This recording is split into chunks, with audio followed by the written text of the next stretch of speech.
The Flower Feather Clan should be about ready to hold the new flying trials by now. Let's go check it out!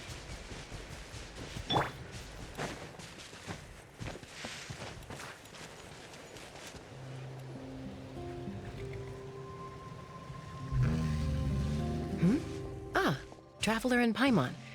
You came. Yep, and it looks like we made it just in time! Although, can't say the same for the Cuckoosaurs. Bit of a low turnout, huh? Yeah, you'll see why soon enough. All right, get ready. 3, 2, 1, fly! Whoa! We're really flying!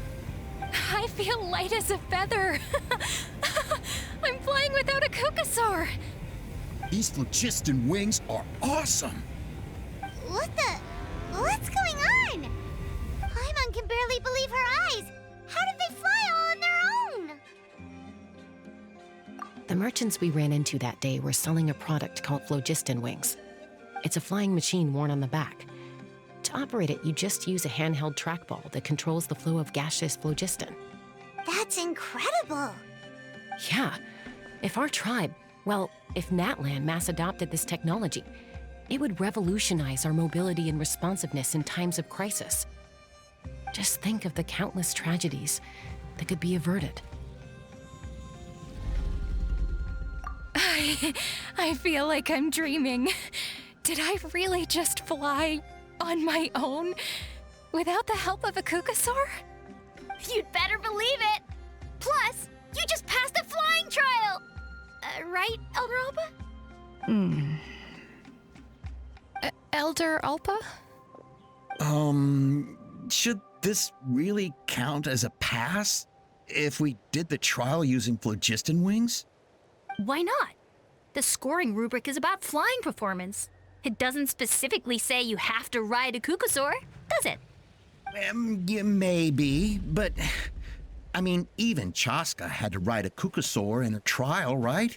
And the whole point of the trial is to test both your flying technique and your ability to work with a Saurian companion. Well, if we can fly by ourselves, maybe we don't need to test the ladder anymore. Chaska, Traveler, what are your thoughts on this new invention?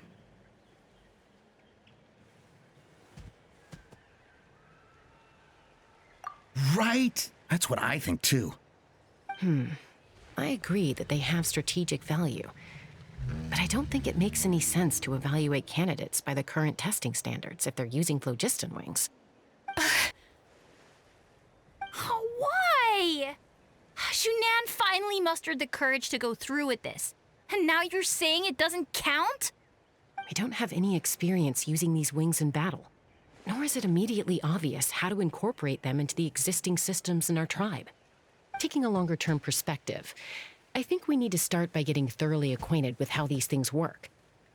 Then we can develop a new trial format with new assessment criteria, tailored to candidates using the phlogiston wings. You all raise valid points.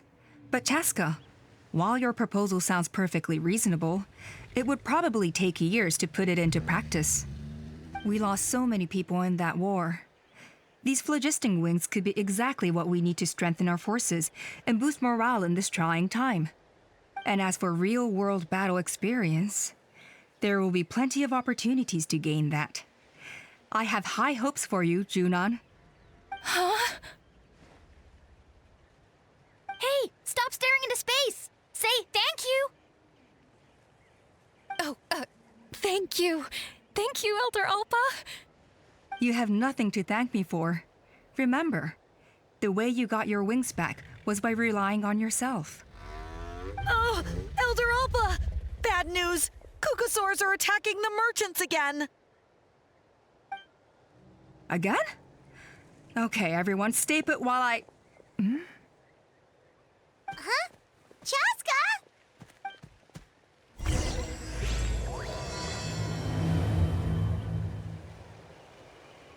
Why did Chaska rush off like that? And then Elder Alpa and the others too? Anyway, let's go see what this is all about.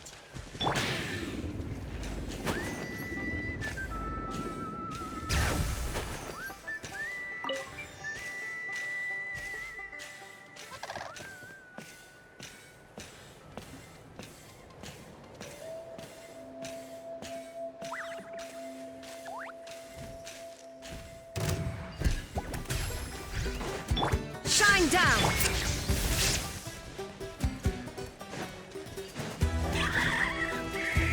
Let's get it on! All right. Let the mountain's veins boil! Ha!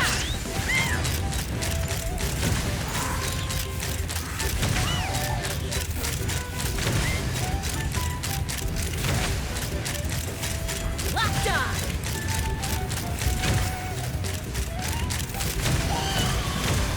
Open fire!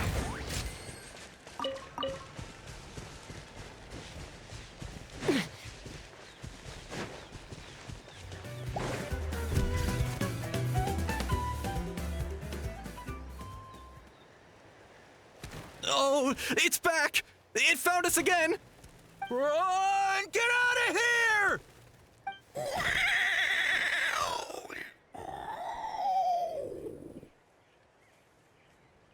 Curses!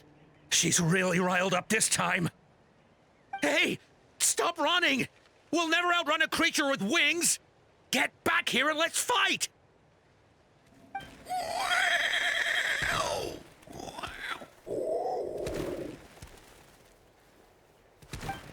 Stop! All of you! Chaska! Oh, wonderful! Quick, get rid of that thing!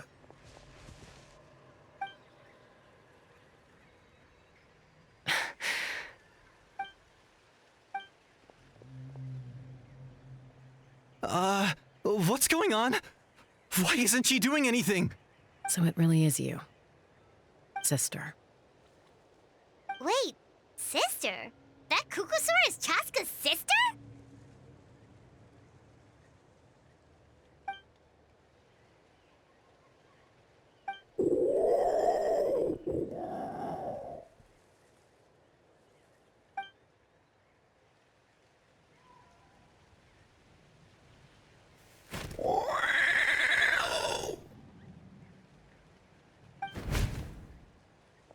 Koya, wait!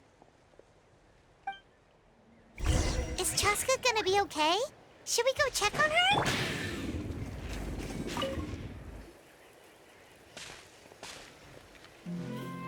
Chaska, are you okay? I'm fine. Sorry for making you worry. No point. She's an expert at hiding her tracks. Once she's shaken you off, you'll never catch up to her. At least, I always used to lose to her at hide-and-seek when we were kids. Well, yeah. You know I was raised by Kukusaurs. Anyway, she and I grew up in the nest together. Her name's Koya, and she's my big sister. We played together all the time, chasing each other through treetops or mountaintops. It felt like it would go on that way forever. Until the day I was sent back to live with the humans.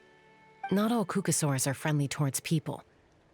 Koya, for instance, she's fine with me because we grew up around each other, but she's not fond of other humans. When Mom decided to send me away, Koya strongly protested, and after I left, she became more and more reluctant to interact with humans. Maybe she thinks that humans stole you away from her. It's a possibility, but in any case, we still stayed best friends at first. I had a hard time adjusting to life in the tribe. So whenever something went wrong, I'd run off into the wild and vent to Koya. Ah, so that's what Uncle Cusco was talking about. He said you seemed to prefer hanging out with Saurians to your own kind back then. Yeah, I did. But then, gradually, everything changed. With a new mom and dad, a new tribe, and Koichi, I started getting curious about these humans and made an effort to understand their behavior. The more time I spent with them, the less I spent with Koya. And then, one day, it was Koya's turn to leave the nest. She sought me out and asked if I was willing to leave the tribe and go live in the wilderness with her. As far as I can remember, that was the first time she ever approached a human settlement on purpose. So, how did you answer her? Well, I wouldn't be standing here talking to you if I'd said yes.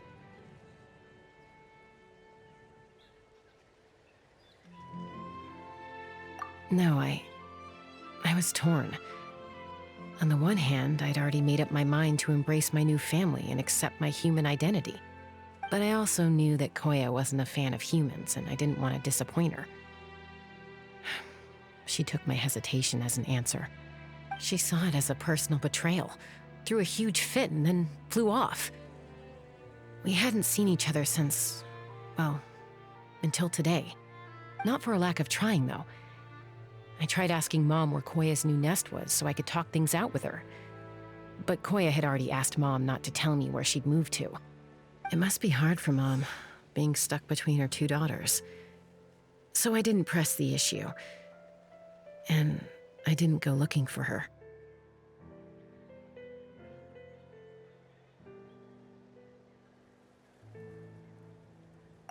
If things carry on like this, I need to make sure I find her before anyone else, even if she doesn't want to see me. For now, let's bring the wounded back to the tribe, and see what Mutota and Elder Alba have in mind.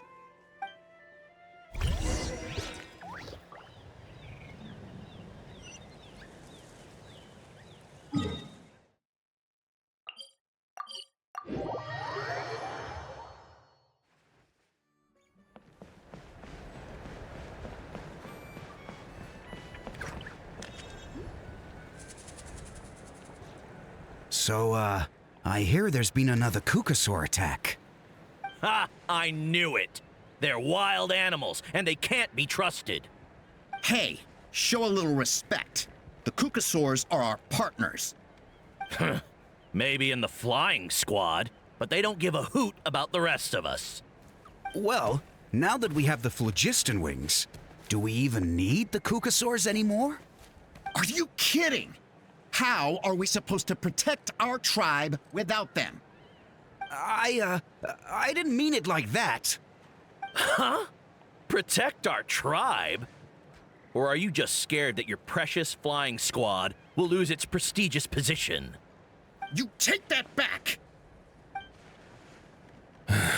Things are changing so quickly. Chaska, there's a conflict emerging there. Aren't you going to nip it in the bud? The whole tribe's talking about this now. Breaking up a single fight won't solve anything. The real source of conflict here is the phlogiston wings, and what happened with Koya. On any other day, people would just brush this attack aside. After all, clashes between wild Kukasaurs and humans are no more common than those between people. But now that the phlogiston wings have entered the equation, it's sparked a debate over whether our tribe needs the Kukasaurs at all. I worry that we risk repeating the mistakes of the Cinder City. Back then, Lord Ochkon's hatred of the Saurians nearly destroyed the peace forged by the Pyro Archon. Chaska, to prevent things from deteriorating further, I'd like to task you with restoring peace to the tribe. I will.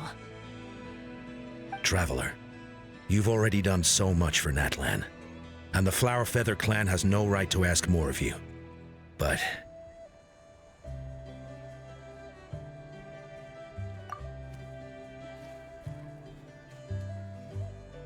thank you. And don't forget about Paimon. Just leave this to us. This whole situation has unfolded so quickly that it's put us on a back foot. To tell the truth, it makes me a little suspicious. You think someone might have orchestrated all this? It's possible. Leave it with me. I'll look into it. Also, Chaska, could you try to keep a low profile while you're out there digging around? We don't want to give our hand away. I'll do my best.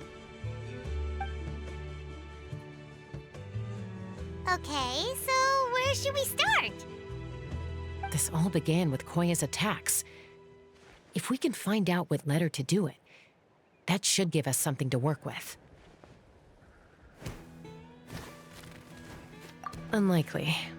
Given how she reacted when I showed up, I don't think she's forgiven me. If you want to resolve a conflict through dialogue, sometimes you need a third-party facilitator. Let's go see my mom.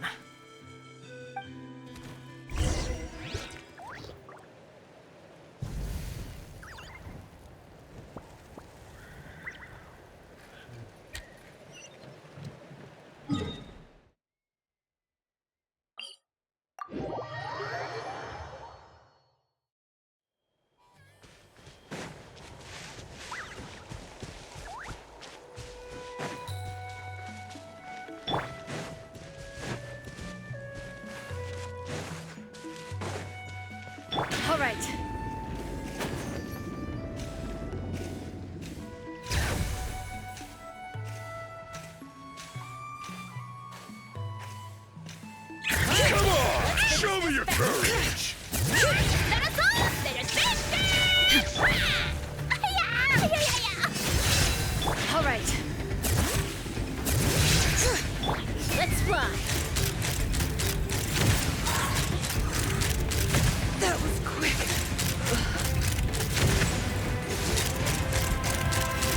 You win.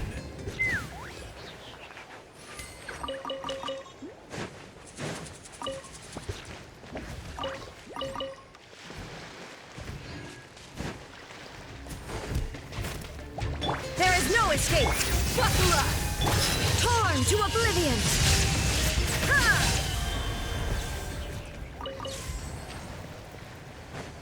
All right.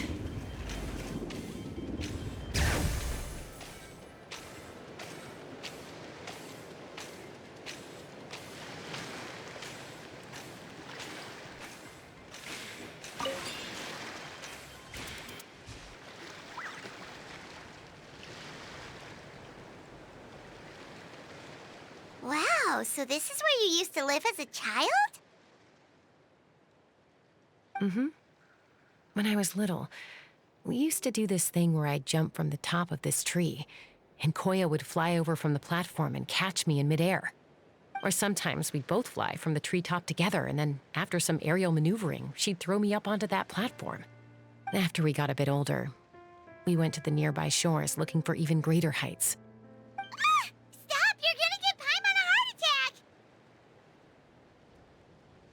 Oh, really? I just thought it made a fun story. Then I'll share more with you when there's time. Anyway, back to the matter at hand.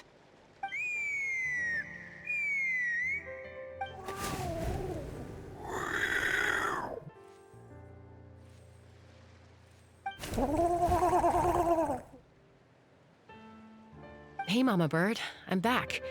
My last visit was only a week ago, wasn't it? See? I visit you more than I visit Papa Cusco. I brought a couple of friends with me. These are the Traveler and Paimon. Traveler, Paimon, this is my mom. Her name is Chimpu. In the human tongue, anyway.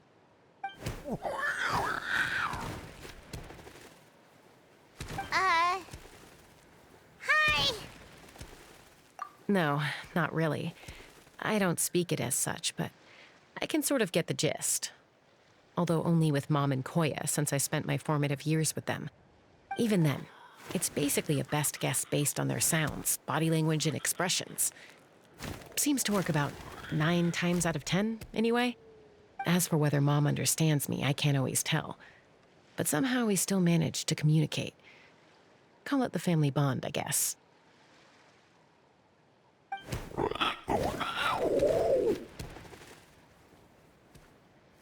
Don't worry. I'm doing well, but I think Koya might be in some trouble.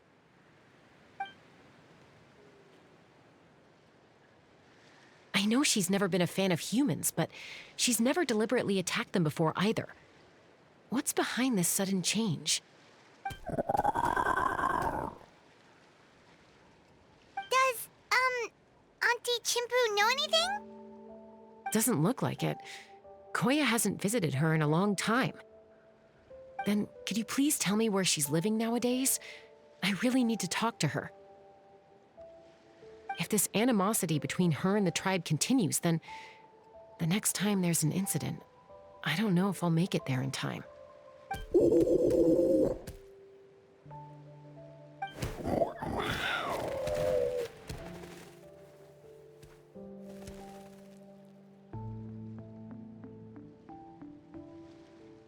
She said she'll take us there. Thank you, Mom.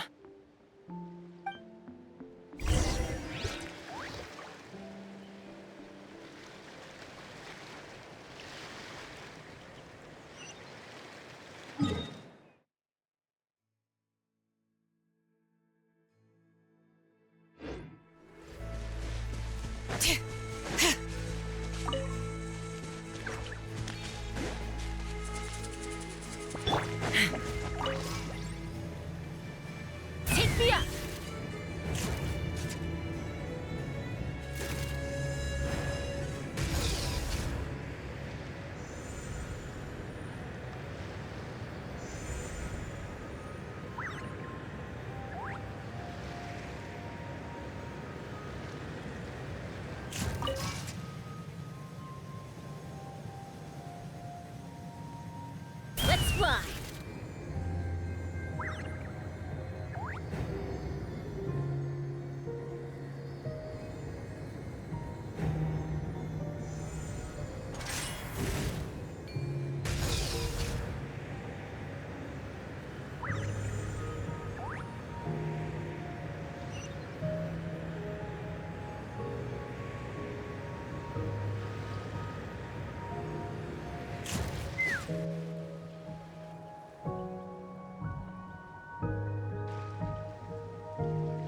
This is a really remote location. Guess she was trying to get as far away from humans as possible. We stay here? Okay. Got it. Traveler, Paimon. Mom says we should stay out of sight for now. She'll talk to Koya first. Koya is very hostile toward humans right now. So if we show up unannounced, it might just make things worse.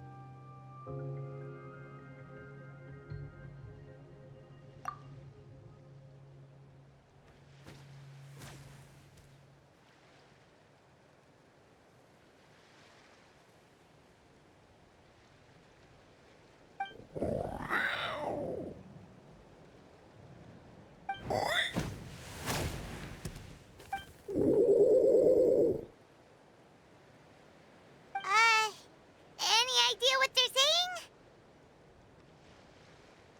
saying? Sounds like things are more complicated than I imagined. There's evidence in this area suggesting that Koya might have been the victim of a human attack.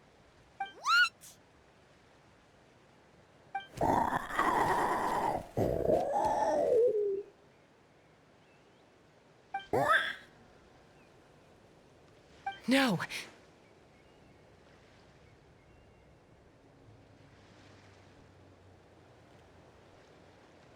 It's Chime, Koya's child. The attackers kidnapped her. They came over the sea, under the cover of night, and they took Chime. What the heck? Who would do such a thing? I searched day and night, and finally found them.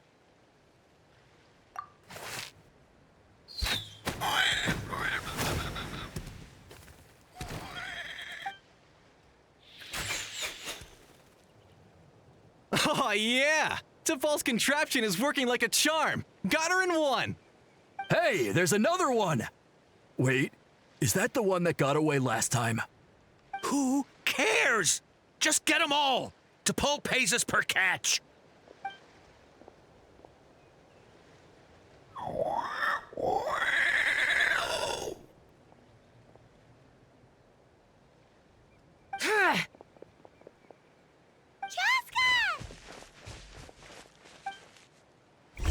Joska?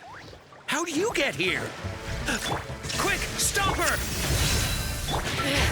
Don't you even think about running away!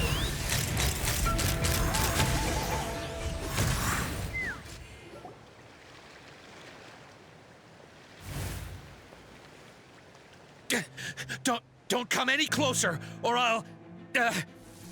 Go, Phlogiston Wings! Take me out of here!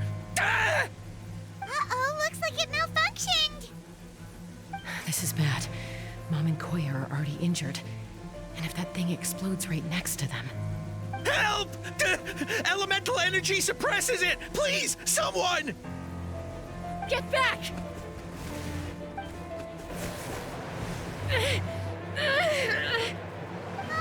It's still going, and it's getting worse. Guess we need a more permanent solution. All right then.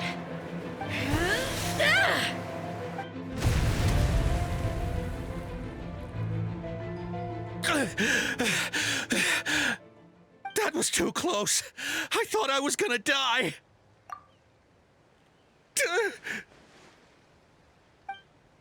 Answer us honestly. Were you the ones who attacked Koya before?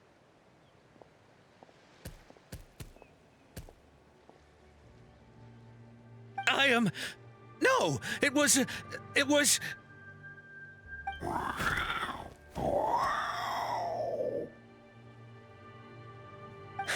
Well, she says it was you.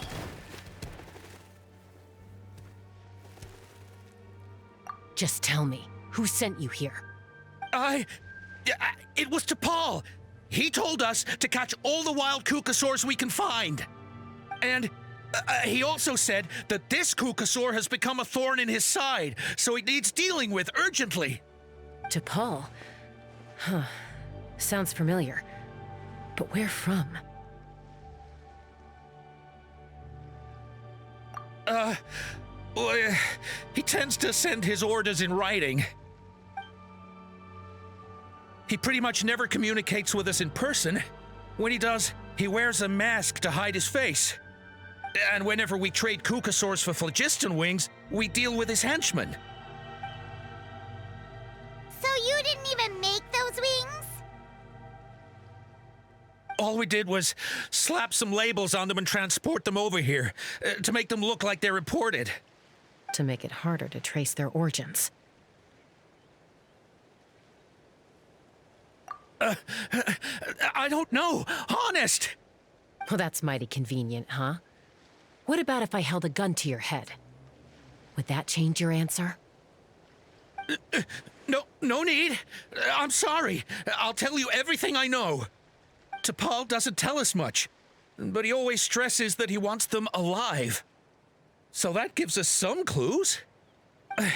This is just a best guess, of course, but we suspect that the gaseous phlogiston stored in the trackballs is drawn directly from the Kukasaurs. What?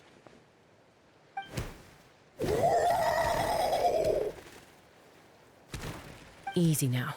You're still injured. Hey, keep talking. Yes, ma'am. So, the gaseous phlogiston has to be highly refined in order to power the phlogiston wings. The slightest imperfection can have disastrous consequences, as you just witnessed.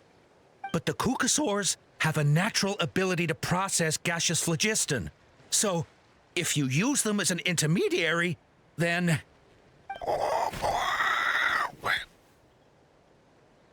That's enough. So the Kukasaurs you took, where are they now? T'Pol should have them. But no one knows where he's based, apart from him and his henchmen. We've tried looking for it ourselves, even followed them a few times. But we always end up losing track of them. Random thought. Maybe they're hiding up in the sky?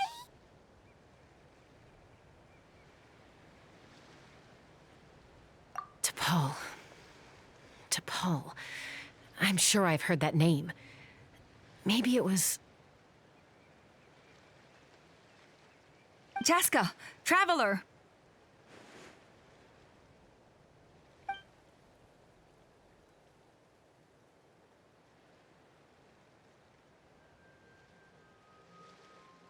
That voice! It's Alpa!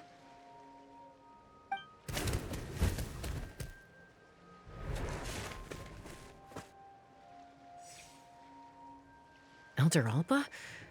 What brings you all the way out here?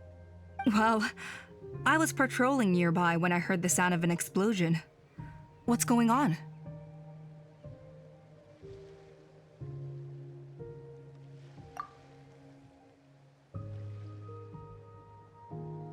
I don't believe it. Elder Alpa, does the name T'Pol ring a bell to you? I feel like I've seen it written down before. Maybe in a list of candidates for the flying trials? Huh? So he's a member of your tribe then? No. If he was a member of the Flower Feather Clan, I'd definitely know him.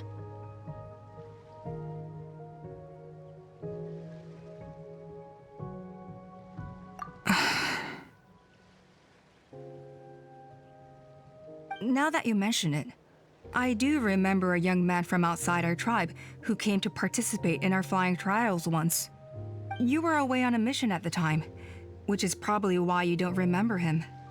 He was a craftsman from the Children of Echoes, but he'd always dreamed of soaring the skies, so he wanted to join our flying squad. The Children of Echoes? That's rare. But despite his best efforts, he unfortunately failed to pass the trial and gain the Kukasaur's approval. In the end, he went wingless and returned dejected to the Children of Echoes.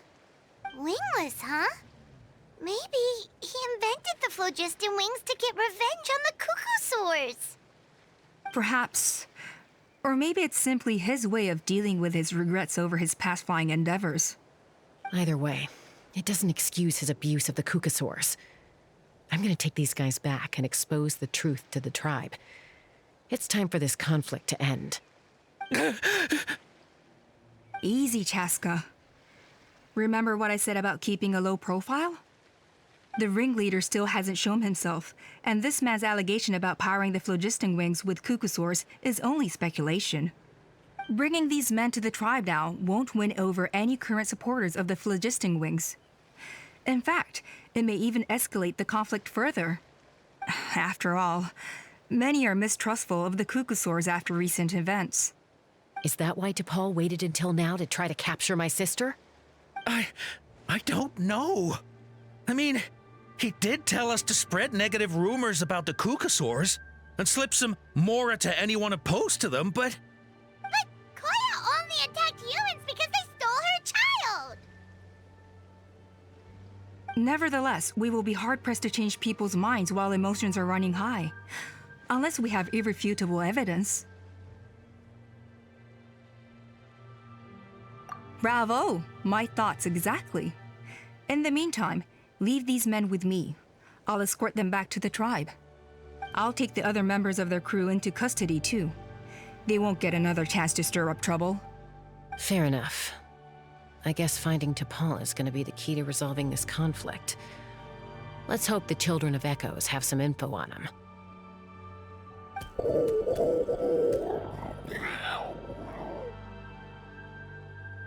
Sorry, whatever it is, it'll have to wait till this is all blown over. I have to fix this situation before it spirals out of control.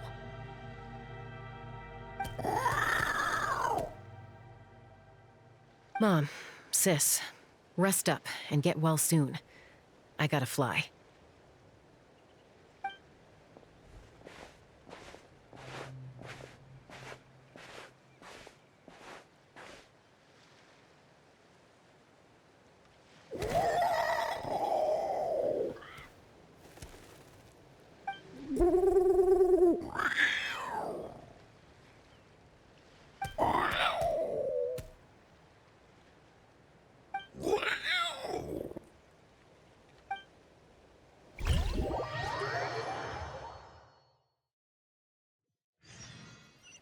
Take me up!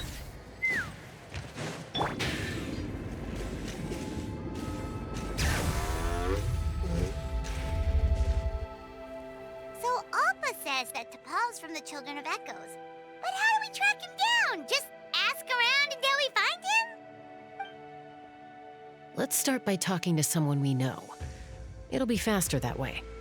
At this time and place, I'll bet the easiest person to find is...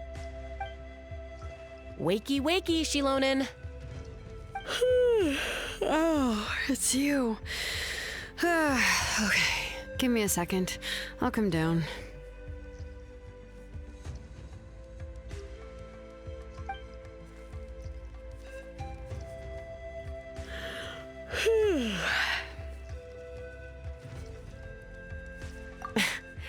I climb trees to fly further and see farther. I don't usually stop for a nap. Well, we're not all like you. Always full of energy, even after flying around all day. Yeah.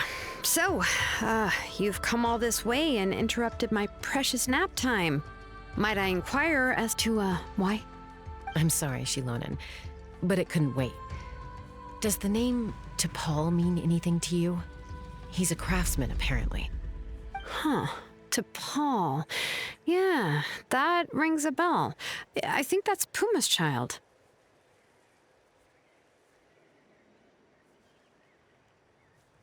Nope, I'm afraid you're a few years too late. Why are you looking for him?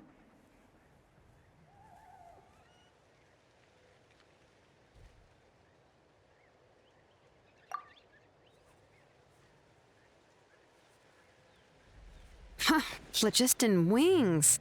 Wow, okay. The kid actually pulled it off. Well, looks like, no more rest for me today. Pulled it off? You mean he's tried making something like this before? Yeah, he started trying to build a flying machine right after he got back from the Flower Feather clan. So right after he went wingless, then. Was this flying machine anything like the gun you made me?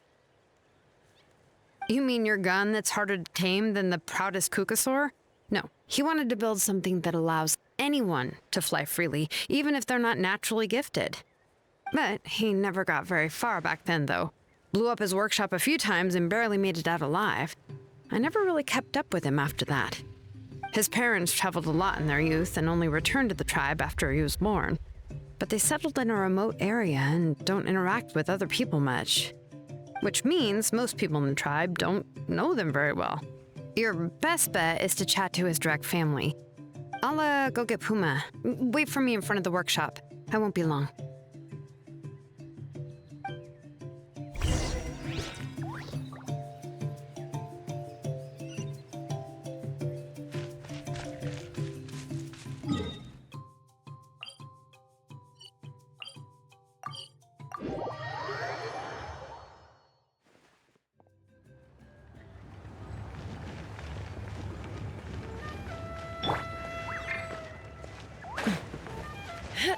Let's fly.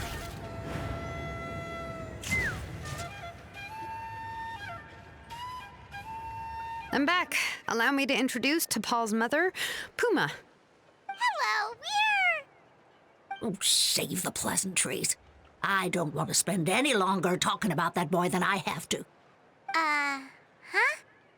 I disowned him long ago. He is no child of mine. All he cared about was his pipe dream of reaching the sky. Oh, we tried to talk sense into him, but he was obsessed. And then when he left us, he spouted some nonsense about building a workshop in the sky to avoid the constant criticism of us ground dwellers. He left his notebook behind. Whatever questions you have, you can look for them in there. I am done talking about him. He's no son of mine. He never called me Mom anyhow.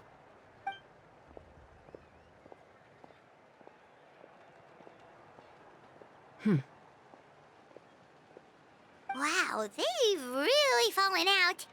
Paimon sure wasn't expecting that.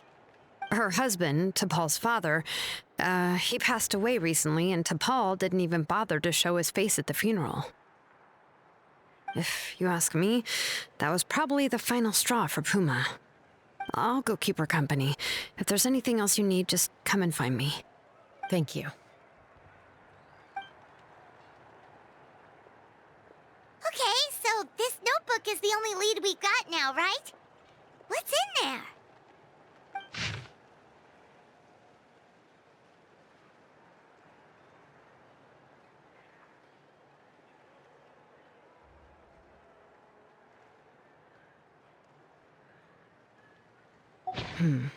Some early designs for the phlogiston wings, and some theorizing about an airborne workshop.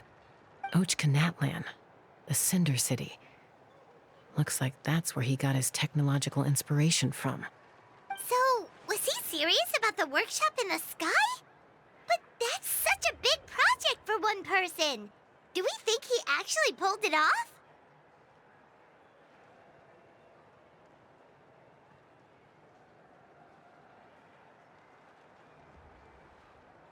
Oh, yes. The one from the trial arena that was super high up.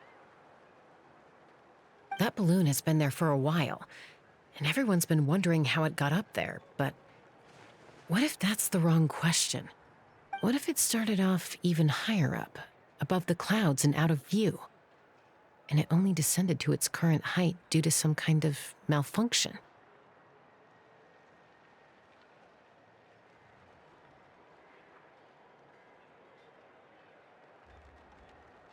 Part of T'Pol's workshop? Seems likely. If T'Pol's base had been hiding above the clouds this whole time, that would definitely explain why Isidore couldn't find it. I totally called it! But how do we get up there?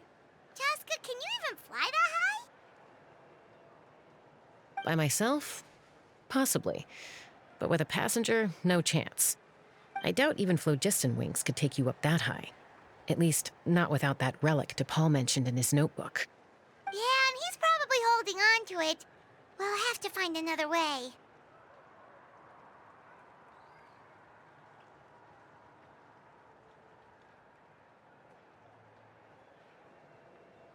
Nope.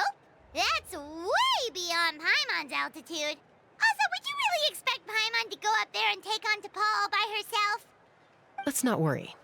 Just because we can't think of a solution doesn't mean no one else can. I'm not the only flying expert in my tribe, you know. Oh, good point. We should go ask Elder Alpa. And Mutoda. He was quite the flying ace back in the day, too. Let's head back and see what they suggest.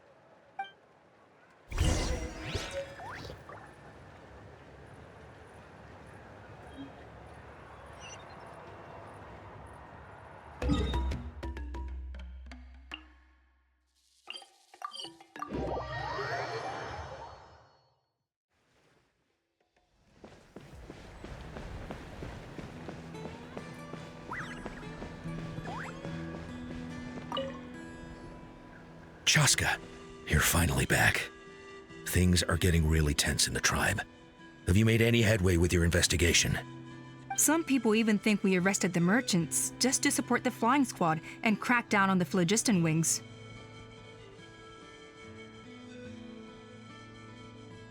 We found some promising leads, but there's a major obstacle standing between us and the irrefutable evidence we need. A relic from the Cinder City? So Och Khan's still managing to sow discord, even after all these years.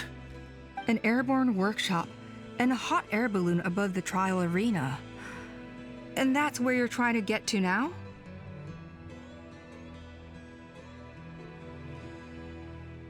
Neither phlogiston wings nor a Kukusaur can take you that high up.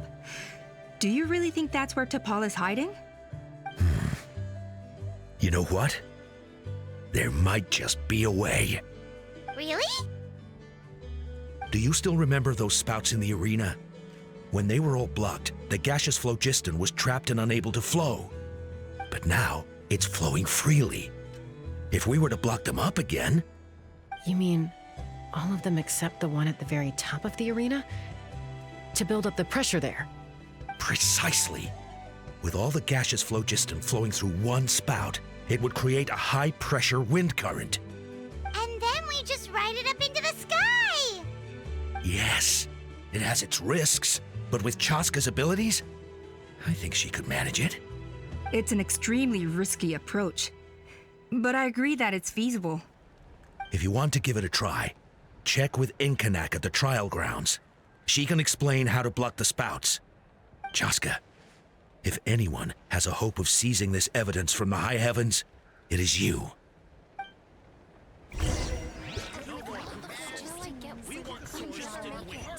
Bad-mouthing the Kukusaurs going a step too far?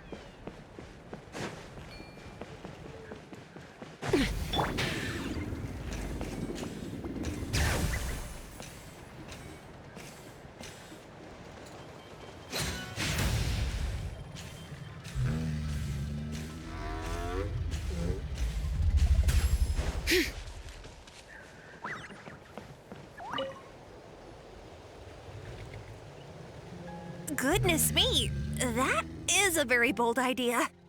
Maybe so, but we have to act fast. What's the quickest way for us to block off the spouts? From a technical perspective, I'd have to advise taking some measurements and carefully planning this out first. But I'm guessing that's not what you want to hear. Then we'll have to take the rough and ready approach. See the solid phlogiston over there? Our prior inspections revealed that some kind of stable structure has formed inside, making it highly damage resistant. It's not without its weak points, but unless they're all struck at the same time, the structural integrity won't be threatened. So, what happens if we do strike them all at once? It'll collapse. Okay, I see where you're going with this. Yeah, you got it. As long as you hit all the weak spots at once from the right angle, the solid phlogiston will fall right on top of the spout and block it up. You're right about rough and ready. Sounds like my kind of plan.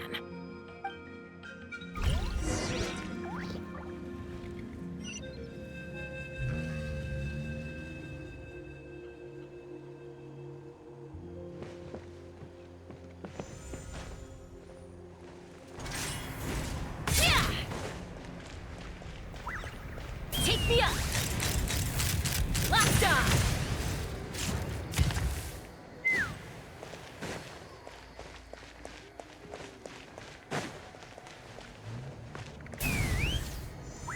Giddy up!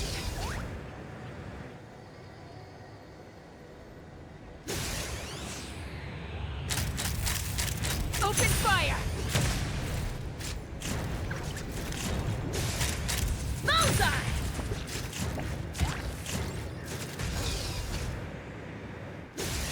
Look! There's a chunk of solid phlogiston right over that spout!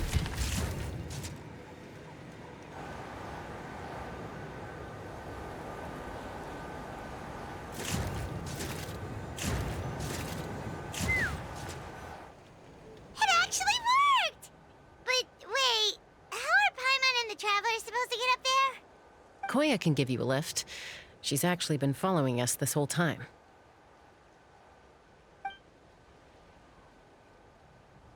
Wow, Paimon didn't notice at all.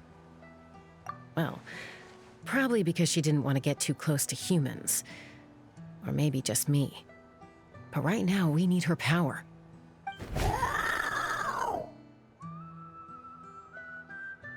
Whoa, you didn't even have to summon her!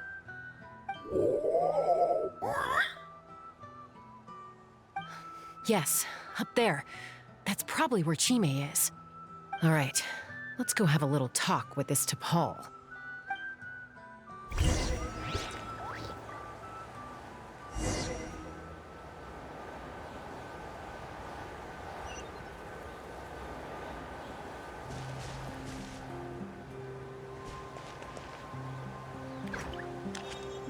Let's fly!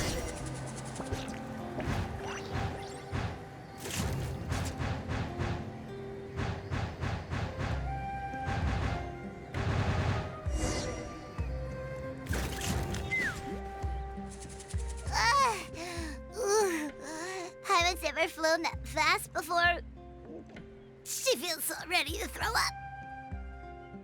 Aha. Just as I thought. It might look like a regular hot air balloon from the outside, but up close, it's clearly been heavily remodeled. And sure enough, it only descended below the cloud line because the custom-built machinery malfunctioned.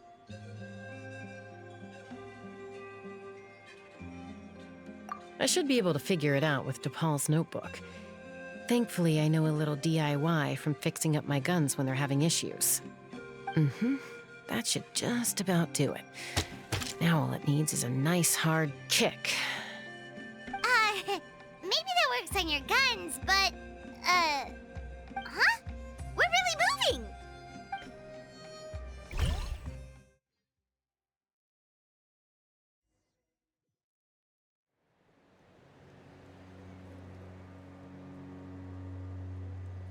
Here it is! The workshop in the sky! Oh, you gotta see it to believe it. Makes you wonder why T'Pol even bothers with phlogiston wings when he has tech like this. Well, according to the notebook, the platform beneath us runs on components from the Cinder City. Those can't be mass-produced. Also, I have some doubts about its mobility after seeing how it moved just now. For someone like T'Pol who dreams of flying freely, this definitely doesn't cut it. But if he's got that relic, he should be able to make a set of prototype wings for himself, right? Why bother making a whole flying workshop so he can mass-produce them?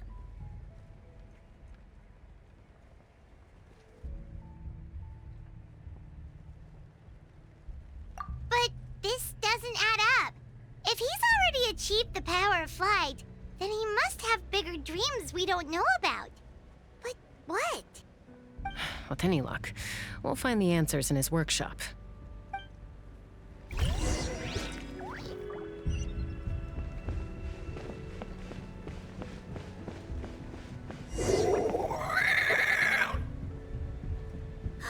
Cuckoosaur!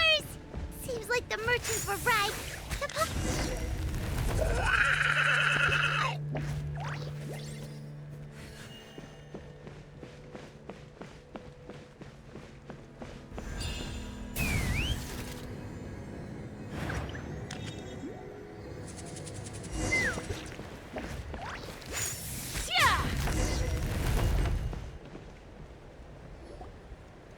Why won't it fly away like the others?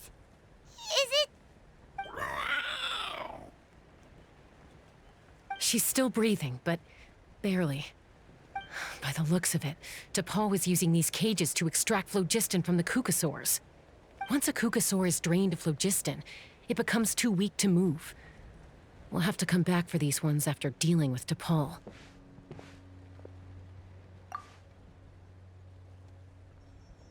Let me see. Looks like a record of his phlogiston research. Log number 330. With the support of... I was finally able to launch the airborne workshop.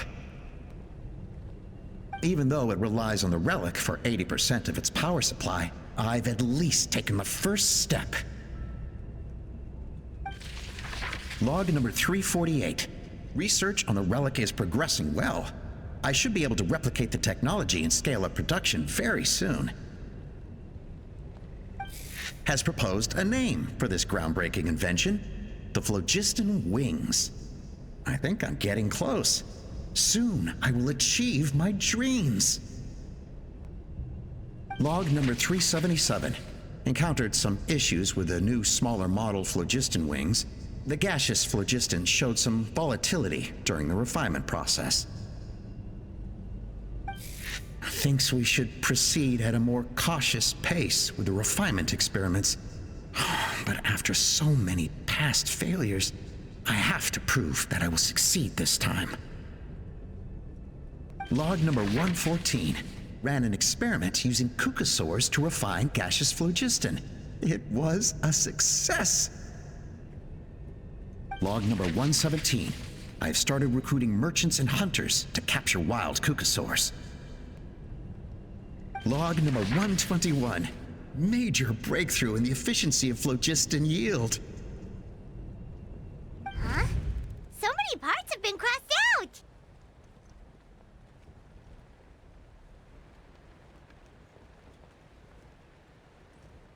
Yeah, probably the contact he alluded to in his other notebook. Guess he has a benefactor. Did anyone else notice how the numbering system in this notebook suddenly changed halfway through?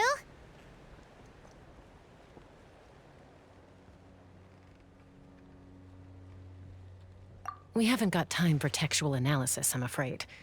Grab the notebook and let's press on.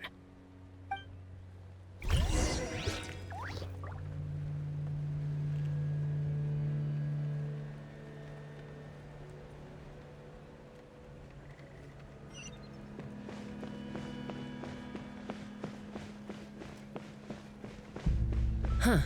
Never seen one of these before. Looks like this was built with the Cinder City components, too. You're not thinking of giving it a nice hard kick, are you?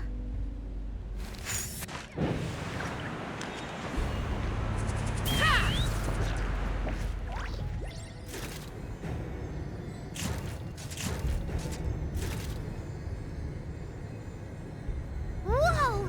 What's that mechanism doing? It's asking for a nice hard kick where it hurts. Aim for the weak spot.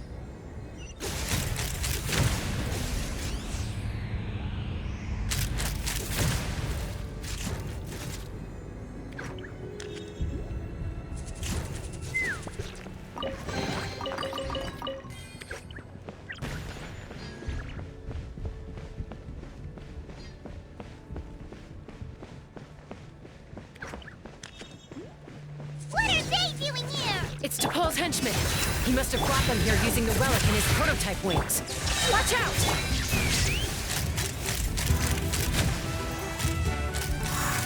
Mozart! Locked on! Mozart!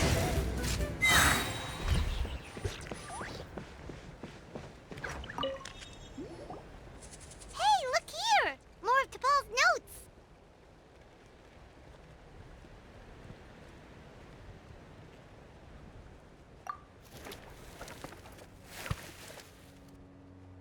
Log number 403. Introduced me to some new comrades who fully support my ideas.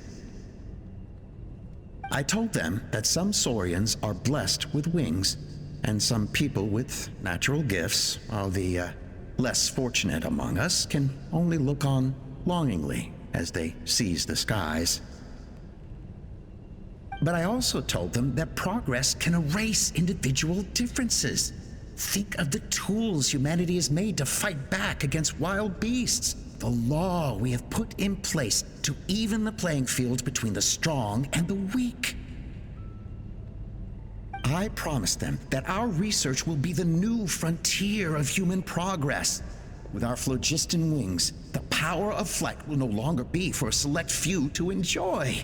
Imagine a world where the skies are for all to share. I only hope that when we finally achieve this goal, we'll be proud of me. Imagine a world where the skies are for all to share. Yes, what a wonderful world that would be. If only it were possible. We could respond faster, and so many tragedies could be prevented. But DePaul, what about the Saurians you're draining dry of phlogiston? You're not sharing the sky, you're stealing it! Bad move. I won't let you get away with it.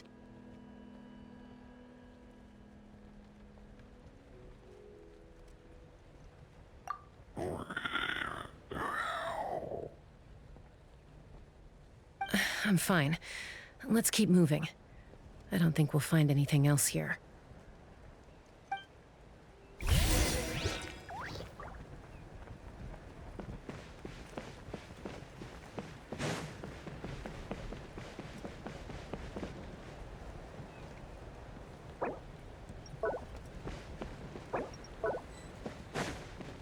All right.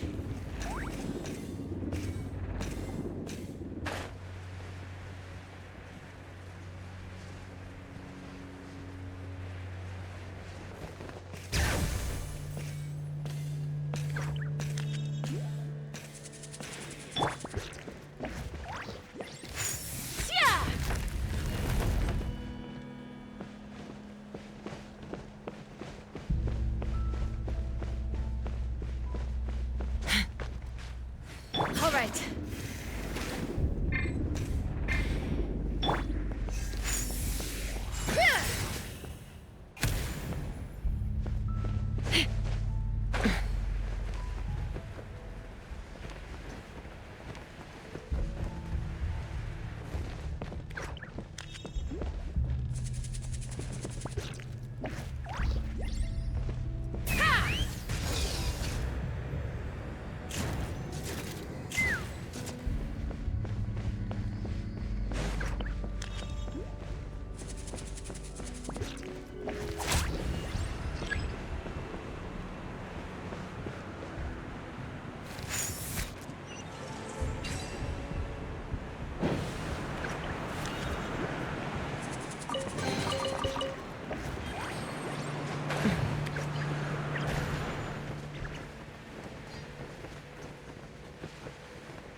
I can't believe he captured so many Kukasaurs. But right now, we have to focus on solving this problem at the source.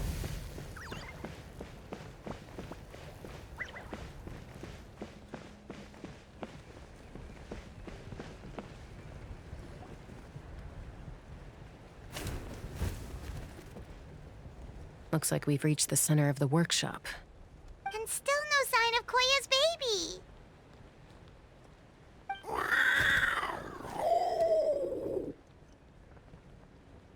Let's search this area for now. If we still can't find Chime, we'll double back.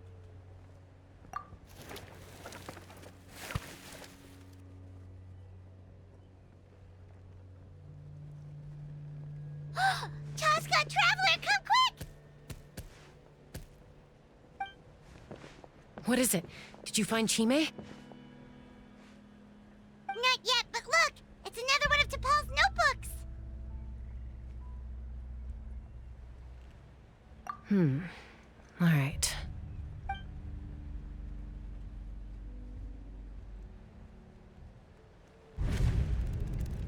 Log number 428. We decided to restart the experiments on phlogiston refinement, but without telling. This is the final obstacle to the success of the Phlogiston Wings project. We cannot fall at the last hurdle. Log number 436. Earlier today, suggested using Kukasaurs as an intermediary to extract refined phlogiston. It's certainly feasible, but... Anyway, as long as our secret experiment succeeds, I'm sure won't bring it up again.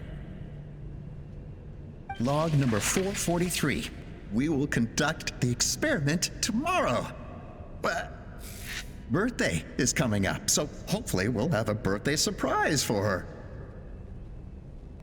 Log number 444. Huh? Why is this log empty? I guess whoever wrote down the log number was prevented from recording the results.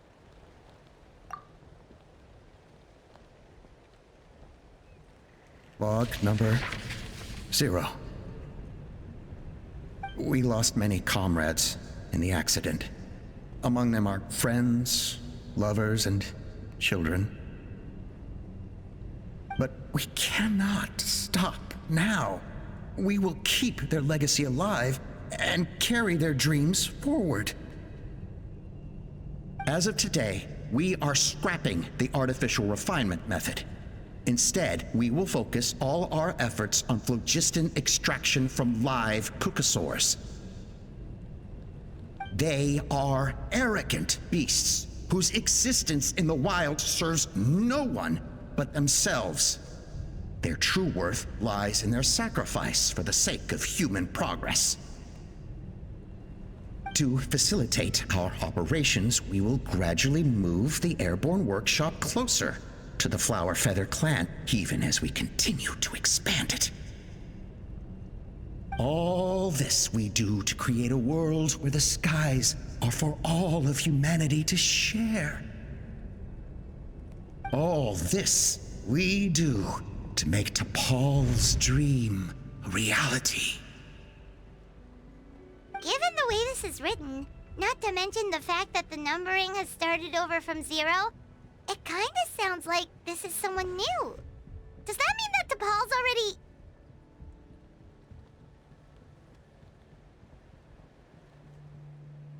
There's also a letter tucked in the end of the notebook. It's from Puma.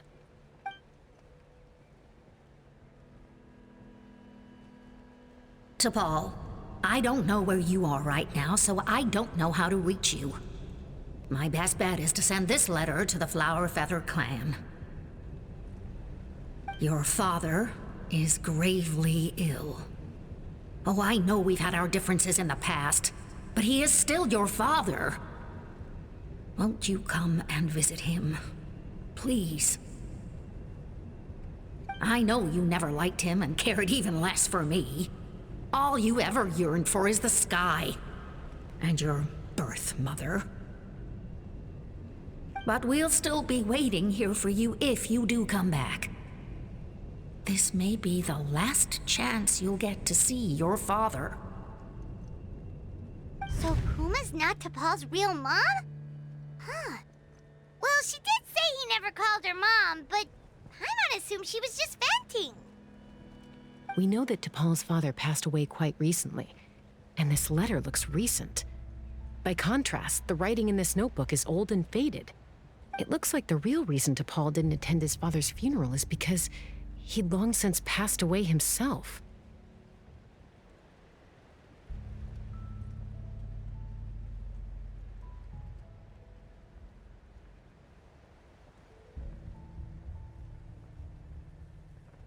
If we ask ourselves why this letter was sent to the Flower Feather clan, why T'Pol always yearned for the sky, and how he got his hands on a relic from the Cinder City, it all points to one answer. That's right. T'Pol was my child. He was born during my days as a wingless wanderer. His birth gave me new hope. I wanted to become the kind of mother who spent her days as a valiant rider, soaring the skies. Not an aimless, wingless nobody. But his father wanted to settle down, to give his child a safe, sheltered life in his tribe. We fought about it constantly, until the love we once had for each other was gone. He started a new family, with another traveler who was also looking to return home. And I went back to the Flower Feather clan, alone. Alba? I had no idea that despite being raised among the children of echoes, my child still harbored dreams of the skies. Can you imagine, Chaska? The joy and surprise I felt when he showed up at my door, asking to join the flying trials. Or how proud I was when he said he wanted to prove his own worth, rather than relying on my position as elder. And then the anguish that overcame me when he was rejected by the Kukasaurs and became wingless, just as I had after my injury. You've got a lot of nerve showing your face here. Don't take this the wrong way, Chaska. I'm not here for a fight. I just want to talk. Isn't that your preferred way to resolve things? I trust you've learned of Tapal's wish on your way here. A world where the skies are for all of humanity to share. If only his dream can be realized, no one will ever have to lose their wings again. Our aerial prowess will be greater than ever before. War will never again come at such a great cost. The loss of Koichi is a tragedy that need never be repeated. So tell me, Chaska, do you really wish to see the phlogiston wings forever grounded and gathering dust? Nothing you've said excuses all the conflict you've caused. You mean the argument back at the tribe? It was a necessary measure. Sometimes this is the only way to accelerate the pace of progress.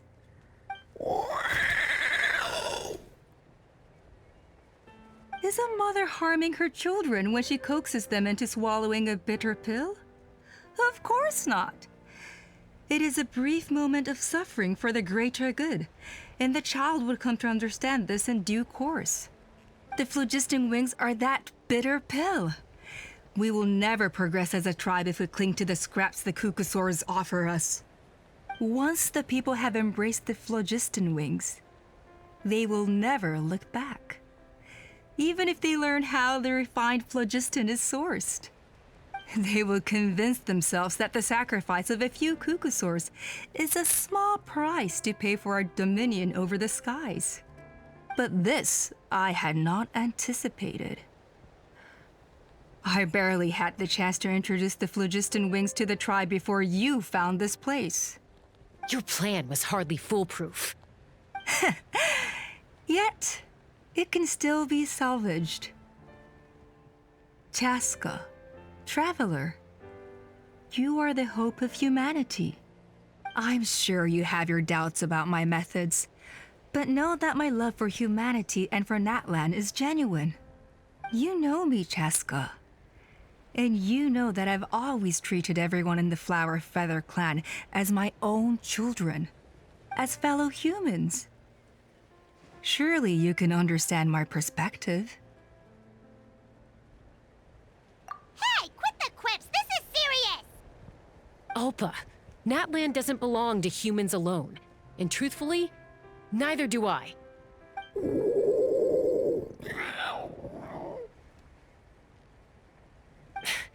How many times has the Abyss invaded Natlan now? And yet despite how much stronger it is than us, Natlan still stands as a nation of humans and Saurians. Peace imposed by force will crumble in a matter of days, because social bonds are what hold a civilization together. Weren't you the one that taught me that? And yet you would break the bond we share with our Saurian companions to take more power for ourselves? That's as stupid as hacking your own arm off to use it as a club. They are wild beasts, driven purely by instinct. How could they possibly understand human social bonds? How did someone like her ever become a writer?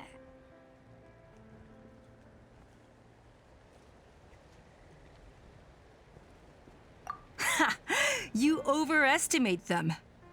They bow to the strong and shun the weak. That's all there is to it. They never gave Tepal a second glance when he was at his lowest, nor me when I returned injured from the Cinder City. It's all about survival of the fittest for them. Plain and simple. They obeyed me once I proved myself stronger than them, but the moment it serves them better, they'll abandon me in a heartbeat. You're wrong, Alpa. They only reject the wingless because they don't want to fly anyone to their death. Chaska, I will promise you this. Only the unruliest wild cucosaurs will be used for phlogiston extraction. The ones who have nothing else to offer to humanity. Well, that's too bad, because I know a few unruly wild cucosaurs who don't think that idea is gonna fly. Namely my mom, my sister, and me. And the others? To us, they're friends, family, even children. So if you want to put any of them in one of your cages, you're gonna have to go through us. Is that right? I knew you might be difficult to convince. Maybe this will change your mind.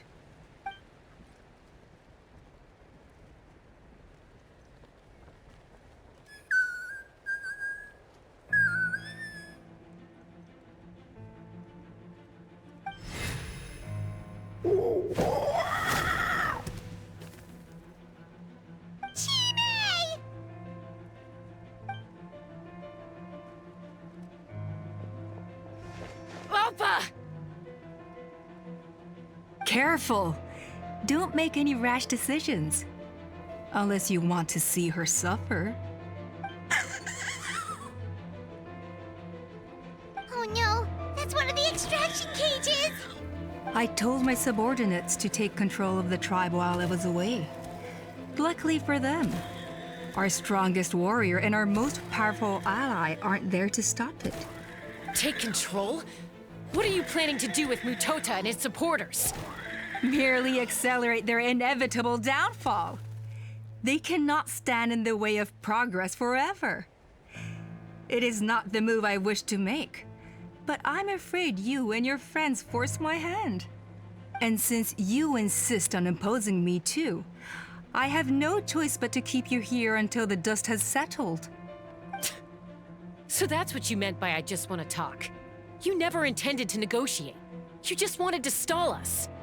No, Chaska. I genuinely hoped I could win you over. You are the strongest warriors we have. Put down your weapons, and I promise you that no harm will come to this young Saurian. I just need you to stay here for the next couple of weeks or so, while my people consolidate their power. Then, I will give her back to you, and you'll be free to leave.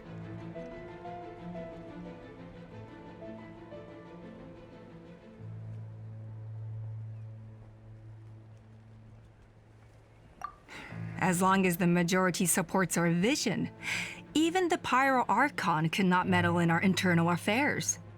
Your vision is deranged, and the Flower Feather Clan will never support it. You sure about that? Then wait here and see. Time will tell. What do we do? Even if the whole tribe fights back, Mutota's in grave danger! Stop delaying the inevitable! Drop your weapons and get into the cages, now! She's still holding Chime hostage. Is there really no other way?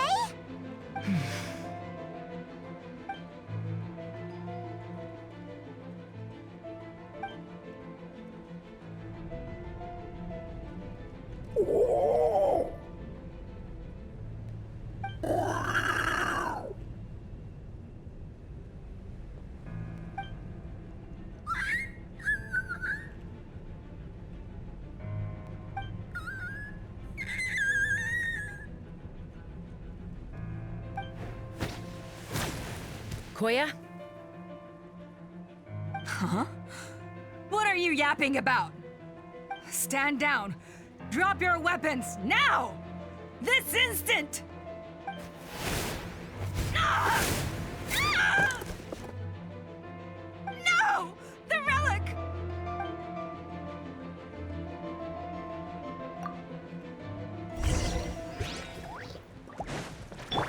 No escape! Let's get it on! All right. Hear the echoes of the valley! Hi! Take me up! Give up, Olpa. Smash We're the sword. negotiating my Which way will it now. be? And this ain't your strong suit. Hey, something's up with this relic!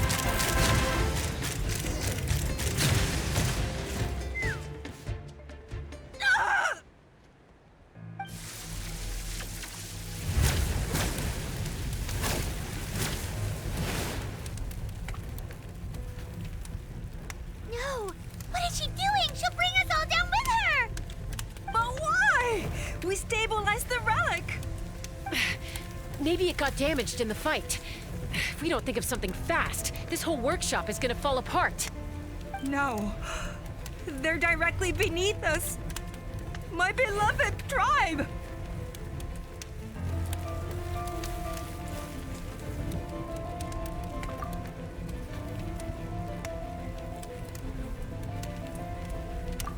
Okay,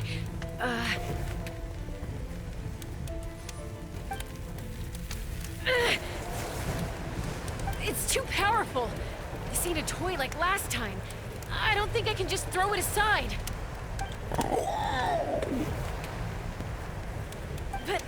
But we need to get it far away before it explodes. Then the tribe will be safe, and so will this workshop. Koya, remember when we were kids? Come on, let's take this thing high up into the sky.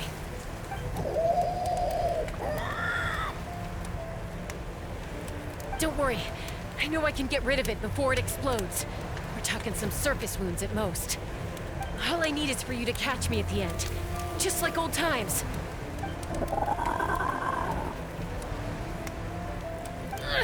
I can't hold it back anymore. We have to go. Don't be insane!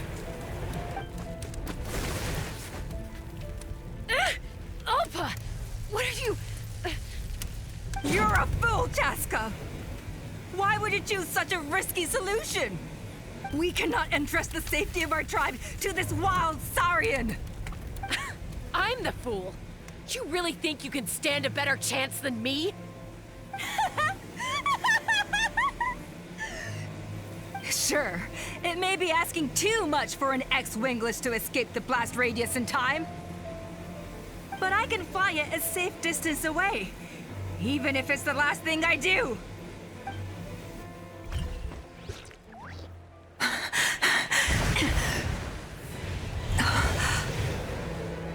Here, this should be high enough to save the clan.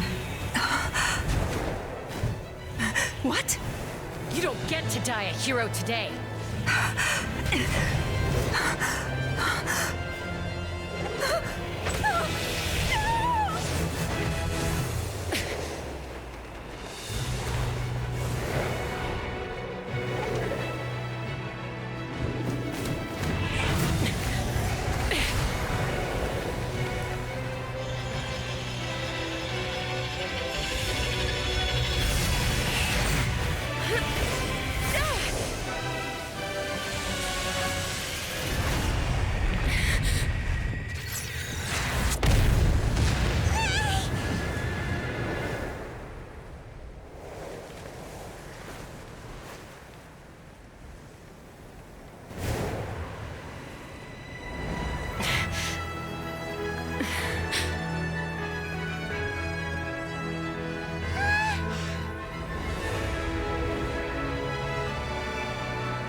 Koya, are you hurt?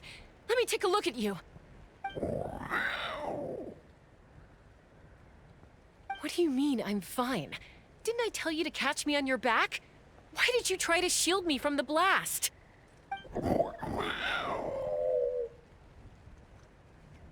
Accident? Yeah, right. Seriously, you're as stubborn as ever. Chaska! Koya! How are things looking here?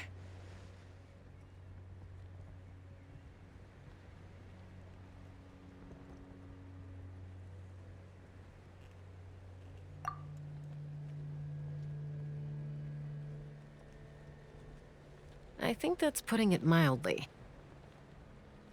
I owe you one. Again.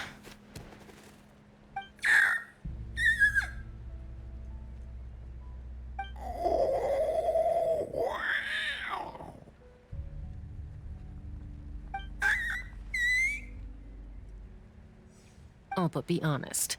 Do you still think Kukasaurs can't form bonds? Mom, I'll figure out the refinement problem. I'll find a way. You don't need to worry about it. I just need some more time. That's all I ask. Please just trust me. Just this once.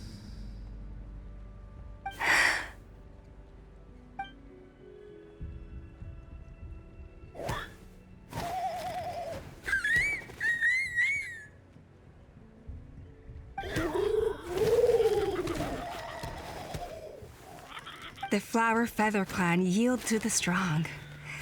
And it's up to the winners to define what strength means. So it looks like it's my turn to yield.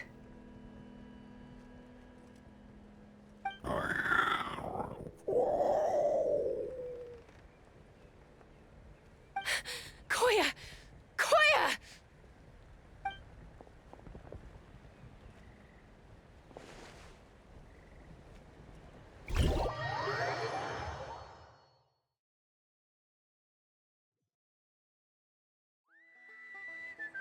So, you're absolutely sure it's not because of the explosion? Yes, for the 10,000th time, I'm sure. The blast barely touched her. The reason she fainted was old injuries playing up, compounded by overexertion in recent days. The moment she finally relaxed, all the built-up stress finally caught up with her. And no wonder. Honestly, she's just like you. Anyway, now you know how we feel when you go off risking life and limb. Your mother and I would both appreciate it if you lived less dangerously. You know she wrote to me from the Masters of the Nightwind, just to scold me for not doing enough to keep an eye on you. If she wasn't so busy with work, you can bet she'd come back here and chew us both out in person. I'll find an opportunity to apologize to her. I promise. You'd better. No more avoiding us, okay? And don't get me started on all the checkups you've missed. Got it. Got it. Huh? Koya? You're awake. I'll go let everyone know. Hey, but we're not done talking. What are we gonna do with her, Even after everything that's happened, she still hasn't figured out how to start the conversation with you. She keeps saying, I don't think Koya has forgiven me yet. But if you ask me, she's the one who's scared to open up and have an honest conversation. For all her confidence, she's a very sensitive soul underneath. You'd think as a peacemaker, she of all people would know how to reconcile with her family after a falling out. She must have been a handful growing up. Thank you for being there for her. And of course, thank you for keeping her safe when you were up there in the sky. Koya, Uncle Cusco, we're here! Ha! I was just telling her that she's not to go chasing danger with Chaska ever again. Cusco, I understand how you must feel. But it's all thanks to Koya and Chaska's efforts that the airborne workshop didn't come crashing down on our heads. Oh, Paimon almost forgot to ask. They didn't hurt you while we were gone, did they? Thankfully, when her co-conspirators tried to arrest me, I was out coaching Koyer and Junan. The two of them were a huge help. They took care of things while I went around rallying the resistance. So, in the end, Alpa's would-be revolt didn't really get off the ground. And as it turns out, not all of the wingless want to see our dear Saurian friends replaced with phlogiston-powered gizmos.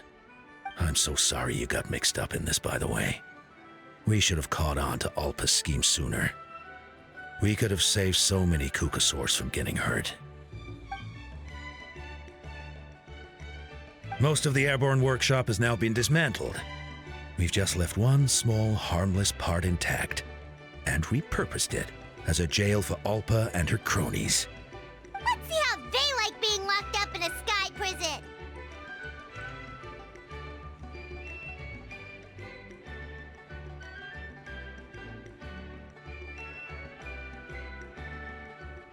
So, it looks like there's just one last conflict left to resolve. Peacemaker, you're up. I said I had to wait until things had blown over, didn't I? And now they have. But I still have no idea what to say. Koya, I just want to say, I'm sorry for how things went down back then.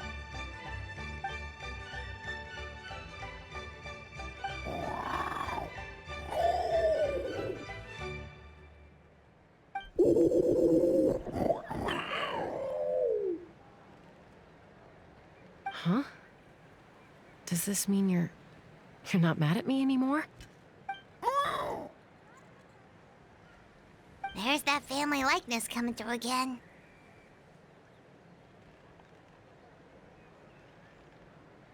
But that day, when we ran into each other...